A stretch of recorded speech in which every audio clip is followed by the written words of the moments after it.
नमस्कार विद्यार्थी मित्रांनो, मी खेमराज कामोर्शीकर तुमचं सर्वांचं टेक्स्टबुक सुपर कोचिंग मध्ये स्वागत करतोय. बघा, जर आपल्याला मेन्स मध्ये चांगले मार्क्स घ्यायचे आहेत, कारण शेवटी पोस्ट जर मिळवायची आहे, तर जे लिस्ट लागणार आहे, फायनल लिस्ट, ज्या लिस्टमध्ये आपलं नाव असेल, रँक असणार आहे, यामध्ये कोणते मार्क्स कन्सिडर केलेले आहेत? मेन्सचे मार्क्स आहेत आणि इंटरव्ह्यूचे मार्क्स आहेत, ज्याला पर्सनॅलिटी टेस्ट सुद्धा म्हणतात. आता याचे मार्क्स किती आहेत माहिती आहे?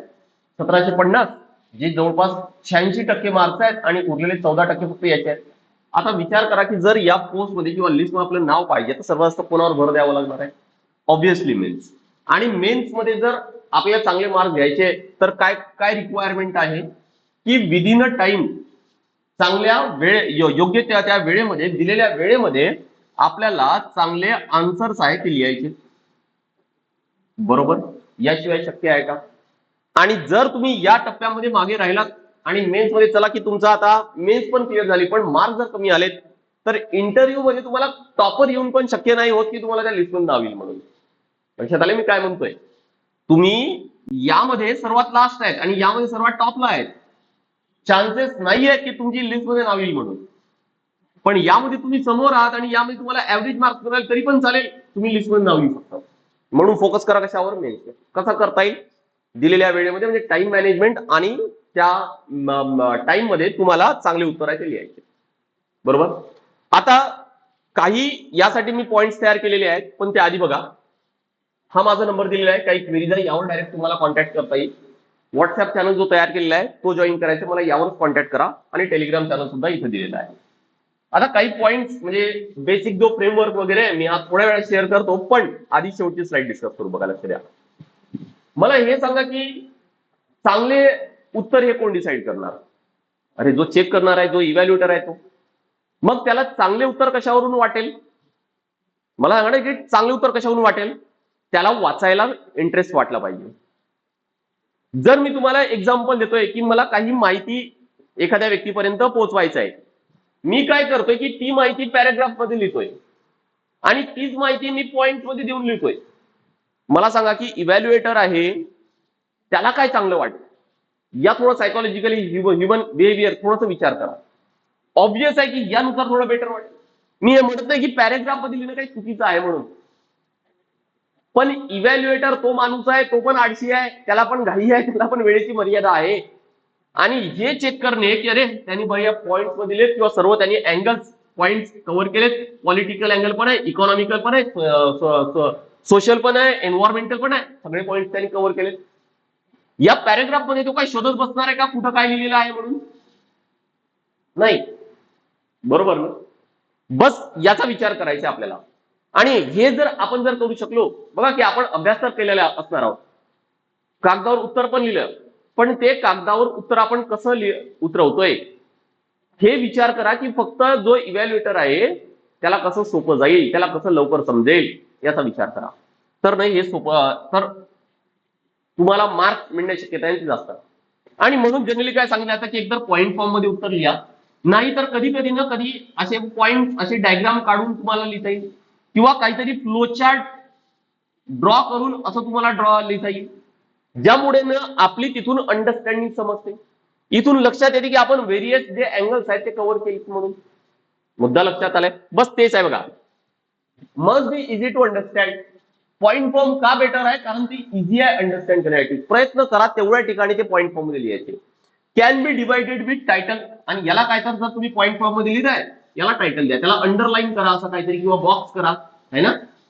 मी तुम्हाला खात्रीने सांगतोय की तो व्यक्ती ना इव्हॅल्युएटर पूर्ण वाचत बसणारच नाही. त्या लक्षात येतं की अरे काय तर त्यांनी चांगले पॉइंट कव्हर केलेले आहेत, त्यांनी अभ्यास केलेला आहे, काही वाचायची गरज नाही.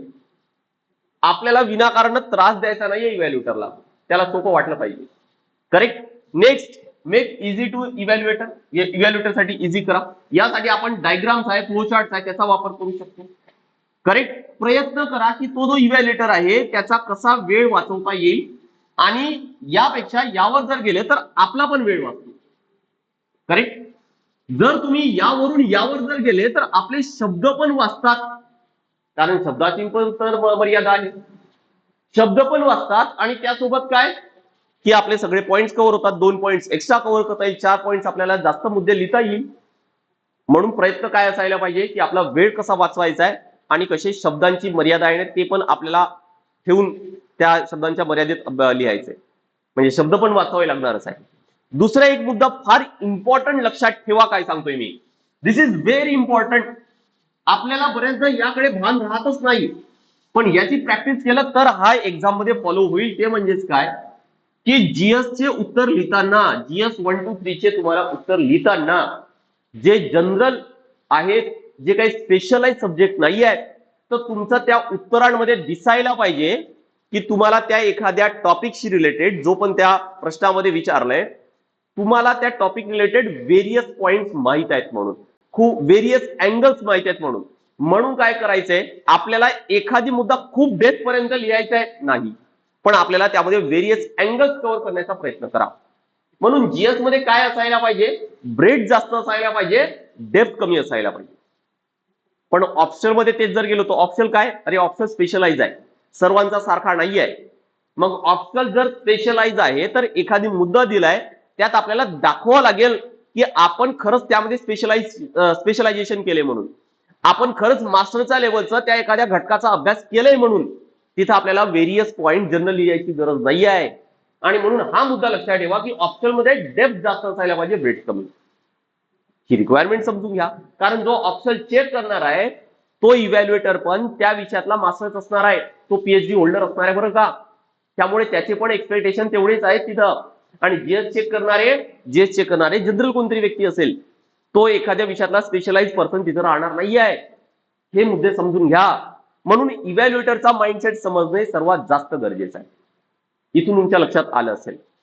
आता आपण त्या बेसिक फ्रेमवर्क कडे वळू की काय बेसिक फ्रेमवर्क असतो. जनरली कोणता बेसिक फ्रेमवर्क वापरला जातो, तर तो आहे काय, तर आयबीसी ज्याला म्हणतात, है ना. म्हणजे तुम्हाला उत्तर लिहायचं आहे, असं पान आहे, आणि एमपीएससीने ऑलरेडी सांगितलं की लाईन्स दिलेली असतात. मागच्या वर्षी युपीएससी मध्ये लाईन्स नाही तर ब्लँक आहे. मला माहित नाही की आयोगाने का असे लाईन दिलेत. मला सांगा की जर तुम्हाला डायग्राम ड्रॉ करायची आहे तर ब्लँकवर चांगलं ड्रॉ करता येईल की असं ड्रॉ करता येईल. ऑब्व्हियसली आहे की ब्लँक जर असेल तर चांगली डायग्राम ड्रॉ करता येईल आणि चांगलं दिसेल पण. इथं लाईन्स मध्ये सर्कल काढला तर हा बघा कसा दिसतोय सर्कल, आणि ब्लँक मध्ये सर्कल काढा आणि डायग्राम काढून बघा किती चांगलं दिसतंय, बरोबर. आता ते तर आयोगालाच माहित. हा काही ठिकाणी आपल्या हे लाईन्स कामात येणार आहेत, बरोबर, पण काही ठिकाणी ते नाही पण येणार. पण आता उत्तर लिहिताना काय की आपल्याला शब्दांची मर्यादा आहे, जसं 150 शब्दांची मर्यादा आहे. आता उत्तर असं लिहायचं आहे आपल्याला, आणि स्पेशली जीएसचं सांगतोय मी की कोणताही व्यक्ती जरी असेल, जरी तो या बॅकग्राऊंडचा आहे नाही आहे, त्याला तो उत्तर वाचून पुढे वाचायची इच्छा झाली पाहिजे. राईट. प्रश्न काहीतरी दिलाय आणि तुम्ही त्याचं इंट्रोडक्शन मध्ये काहीतरी लिहिलं, सुरुवात काहीतरी चांगली केली, आणि मग तिथून लक्षात आलं की अरे नाही, हा पुढे ना खूप चांगली काहीतरी माहिती देणार आहे म्हणून, आणि शेवटी आपल्याला सॅटिस्फॅक्टरी कन्क्लूड पण करायचंय. म्हणून काय की जो जनरली फॉर्मॅट वापरला जातो तो आहे इंट्रोडक्शन, बॉडी आणि कन्क्लुजन, याला आयबीसी म्हणतात. म्हणजे पूर्ण जो पेपर आहे, हा जो पूर्ण पेपर आहे, सुरुवातीला काय तर आपण इंट्रोडक्शन लिहिणार, असा शब्द लिहायची गरज आहे, पण सुरुवातीचे जे काही शब्द असतील, म्हणजे समजा की 150 शब्दांमध्ये लिहायचे आहेत, तर आपण याला एक काम करू, डिवाइड करू, याला 25, याला 100 आणि याला 25. कारण मेन जे पॉइंट्स आहेत ते इथं कव्हर होणार आहे. इंट्रोडक्शन आपण तर प्रश्नावरून तयार लिहिता येतं. कन्क्लुजन काय की बॉडीमध्ये काय लिहिलेलं आहे त्याला थोडंसं पॉझिटिव्ह लिहा, त्यामध्ये एखादी कमिटी ओमिटीचं काहीतरी टाकून द्या, म्हणजे आपलं कन्क्लुजन आहे तो चांगलं तयार होतो. त्यामुळे इंट्रोडक्शन आपलं जवळपास 25 शब्दांमध्ये, कन्क्लुजन असायला पाहिजे जवळपास 25 शब्दांमध्ये. काही आयडियली असंच असायला पाहिजे का, नाही, पण एक आयडिया देतोय मी. आणि जास्तीत जास्त भाग तुम्हाला या 100 शब्दांमध्ये लिहायचे. आता प्रत्येक प्रश्नाचं उत्तर 100 शब्दांमध्ये होणार नाहीये, हे लक्षात ठेवा.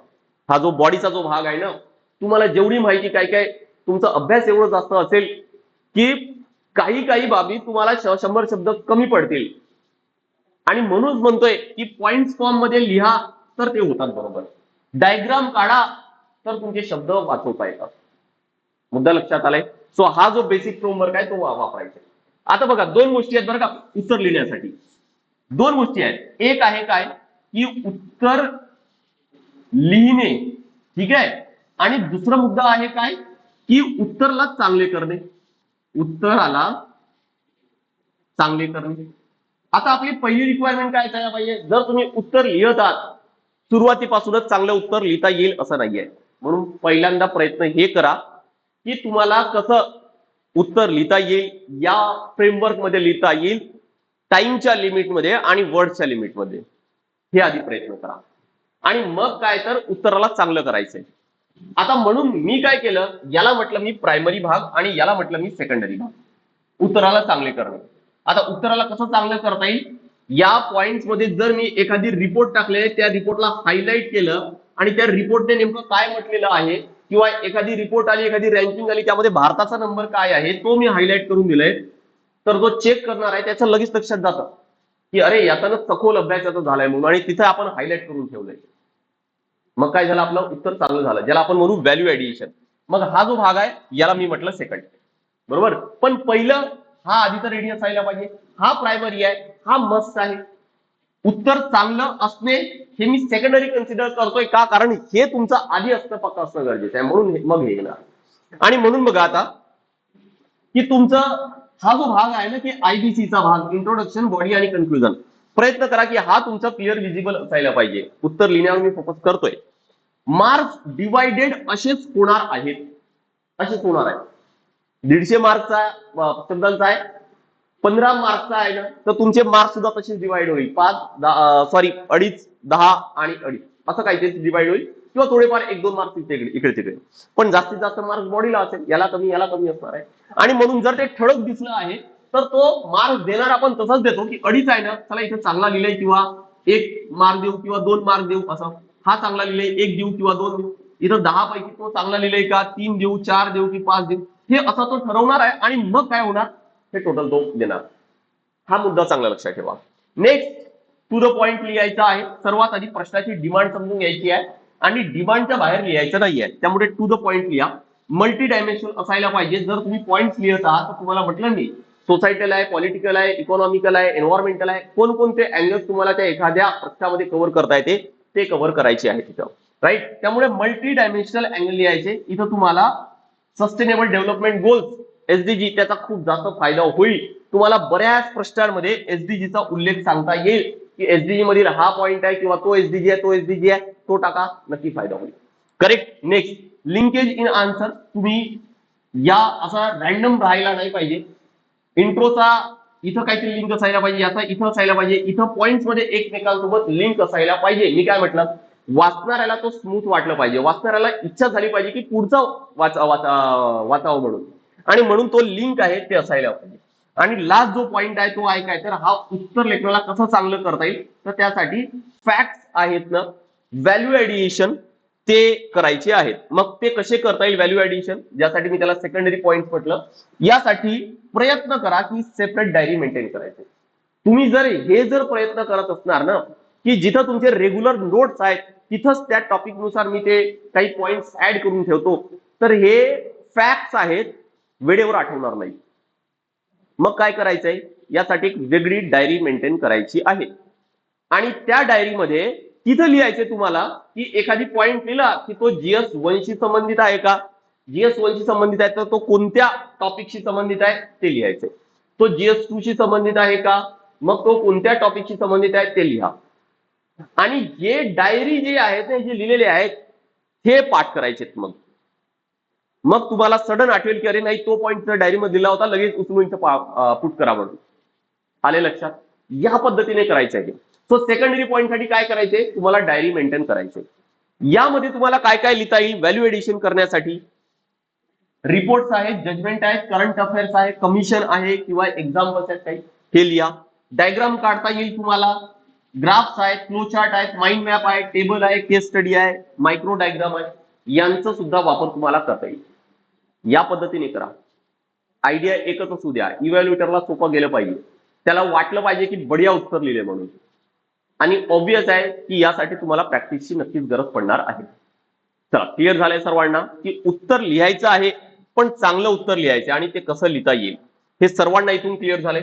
आणि जर तुम्हाला प्रॉपर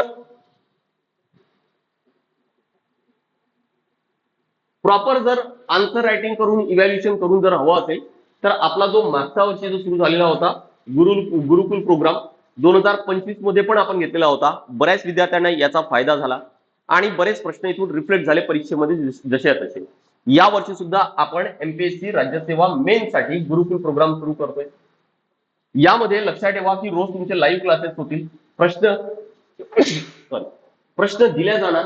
प्रश्न दिल्यानंतर तुम्हाला प्रश्न लिहून फोटो काढून हे सबमिट करायचे आणि वेळेत लिहायची आहे. सोबत तुम्हाला ते इव्हॅल्युएट म्हणजे चेक करून सुद्धा दिल्या जाईल. मॉडेल आन्सर सुद्धा तुम्हाला इथे दिल्या जाईल. त्यामुळे प्रॉपर इथं आन्सर रायटिंग प्रॅक्टिस आहे तुमची करून घेतल्या जाणार आहे. क्लिअर.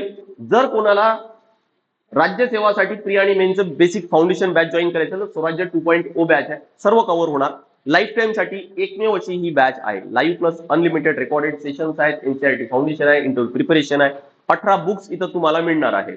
भरपूर डिस्काउंट आणि नो कॉस्ट ईएमआय आहे. माझा नंबर स्क्रीनवर आहे. डायरेक्ट त्यावर कॉन्टॅक्ट करायचे. आणि जर तुम्हाला कंबाईन साठी जर बॅच जॉईन करायची असेल तर ती पण बॅच आपल्याकडे आहे. बघा, प्री आणि मेन सर्व इथं कव्हर होणार.